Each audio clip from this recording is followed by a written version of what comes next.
So from the weekend's game, all 17 players came through that unscathed, so all those players will be fit to play next week. Obviously, we've had the 4 sort of people that are close to returning to training from now. So the first one of those is Hame Sele, had that calf injury before we left to come up to Queensland. He's really running along well now. He's in a lot of the training drills, but not in some of the higher intensity training drills with the team. So he's in the low level skill type drills. He's around about 5 to 10% off this weekend, so we'll hope that he'll be able to return this weekend against the Titans. That's not going to be the case, so we're going to push his return back, and he'll be fit to play come Penrith in 2 weeks' time. The other one's Alex Johnston from that hamstring injury. So he's been 3.5 weeks now, and he's in a really, really good spot from a hamstring point of view, and he's up doing sprint work now, so he's up running 90% of his maximum speed, which we know is really, really important.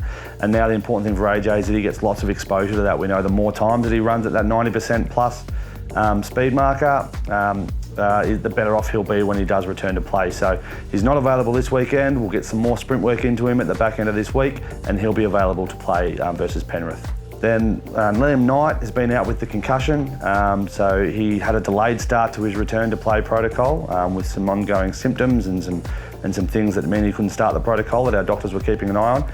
He's now started that protocol, which is a really positive sign for Liam. So we're just taking it gradual, moving through those stages, where it's light cardio, more intense cardio, then he can get into some running drills, then he'll start doing some team training. So it takes a bit of time, a few steps to go through with Liam, but he has started the protocol now. He's been symptom-free for around about 5 days.